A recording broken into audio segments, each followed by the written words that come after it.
The wacky world of MultimediaJay. So this right here was my first weekend project this weekend. This is my SanDisk Sansa E250 circa 2006-ish. And I've had this thing since 2006, and it runs A-OK to this day.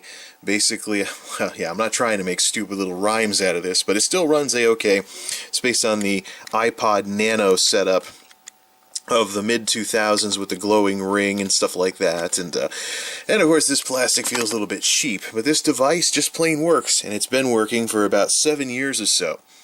The only problem is the battery service life started to wear down a bit to where I was only getting like half the service life out of it.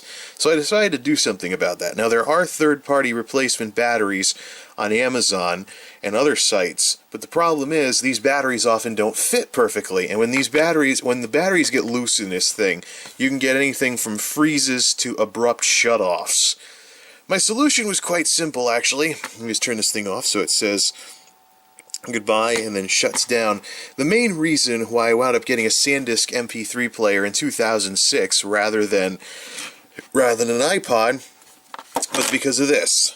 Look, screws! Yeah, there was a bit of a problem back in those days. What would happen is that people would... I don't know if I can do this one-handed. Oh, I can barely do it one-handed. What happened was people back in those days would have their iPod batteries, if they, batteries wear out as you charge and discharge them if they're rechargeable. Rechargeable batteries tend to do that. So what was happening back in those days was people were wearing out their iPod batteries in sometimes as little as 11 months, and then I was reading about where Apple was charging people repair fees to put a new battery in. So I was like, you know what? Rather than risk putting up with that and actually paying a decent chunk in repair fees for something that should be user replaceable, just find a player where the battery can be replaced by the user. Okay, this is going to be harder on this side. Spin it around. I probably shouldn't be doing this one-handed. Nah, let's do the rest off camera here. Alright, the back plate's off. Now, some of you may recognize this battery. This is the one you might see on sites like Amazon. It has a bit of a problem, though, if you read the user reviews. It's a little too short. And so what that causes it to do is rattle loose inside this battery holder case right here, and that can cause anything from freezes to abrupt shutoffs and otherwise ruin your listening experience. So, I decided, first I tried tape. I tried doing scotch tape, electrical tape, etc., and I even accidentally dinged the battery. Is it still visible? No, I got it covered up. I accidentally dinged the battery once because I cut a little too close trying to get the tape just right. So tape didn't work. So I decided a better solution mechanically would be to do, some people were talking about how they're cutting out little pieces of cardboard and creating cardboard shims for these batteries to make them fit. But I didn't want to cut out a piece of cardboard because cardboard gets mushy, and of course it's flammable. So I decided to cut up an old Stop and Shop gift card that didn't have any balance left on it. I grabbed a pair of scissors and I made a piece of plastic about thinner than this. Actually, no, it was more akin to this, except fatter, and stuck it on the end of the battery. You can see that's why it gets all bright like that, and you can see a little bit of purple. So I cut out a little shim from here and then put some black duct tape on it to make it fit. And let me tell you, this thing fits very, very snugly now. I mean, I can't put it in with one hand. Oh wait, yeah, I can. See that? That is not going. Oh, yeah, it'd be nice if I could actually show. Yeah, see, that is not going anywhere, even if I turn it upside down. The best part is because we don't have tons and tons of tape. When we put the top back on, it doesn't bulge. When we put the back plate back on, it doesn't bulge like it would if there was a ton of tape underneath.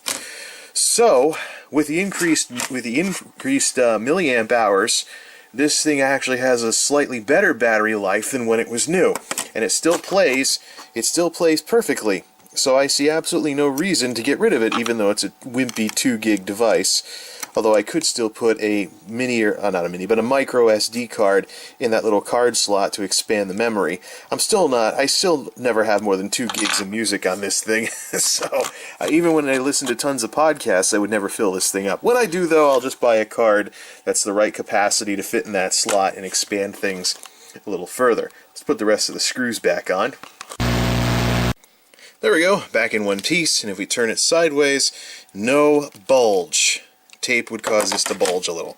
So we can fire it back up, and it won't shut off. That's the good thing. You know, I was having some problems because of the loose connections with the batteries and whatnot. I was having some problems with this thing where if you went to listen to it after it had been sitting for a couple hours, you would, the minute you hit a button, it would just abruptly shut off because of the loose battery connection. So this has solved that problem, and this thing now runs better than new, I should say. Although although I do have an issue with the battery meter. As you can see, the thing thinks that it's only a third or 2/3 charged, but if I hook it up to the computer, it'll say that it's fully charged.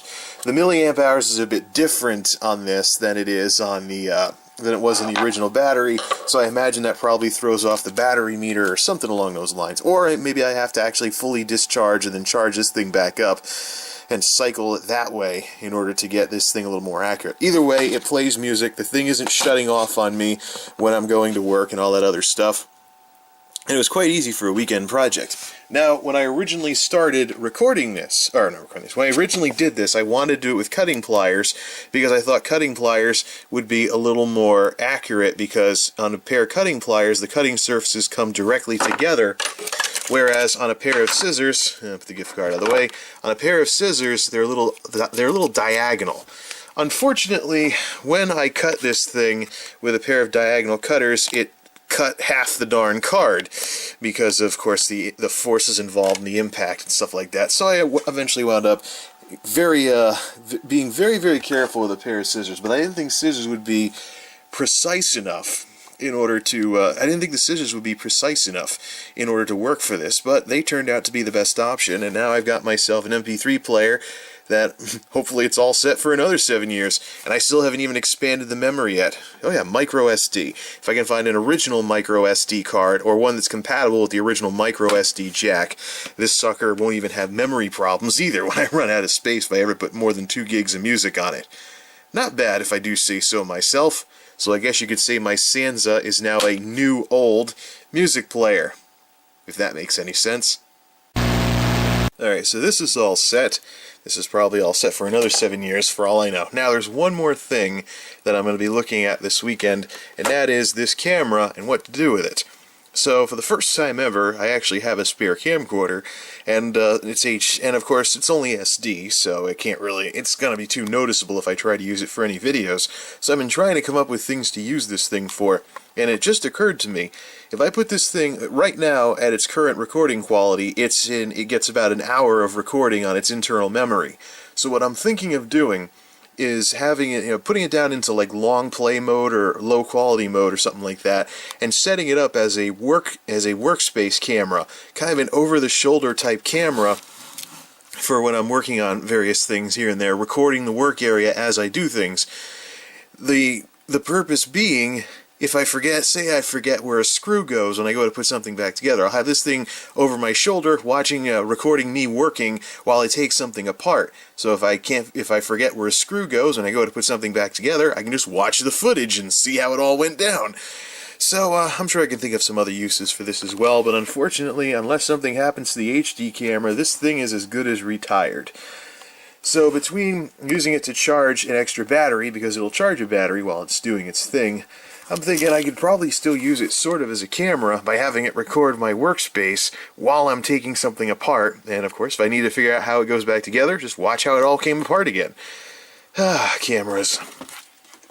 This was actually an idea that I was tossing around with regarding a still camera, of taking pictures as I took something apart, in case I wanted to know how it all went back together. But that's something I could probably use my still camera for too, in addition to this thing, if I want to use it for that. So, lots of electronic type stuff going on, and plenty to do. Till next time, this is MultimediaJay signing off. Thanks for stopping by.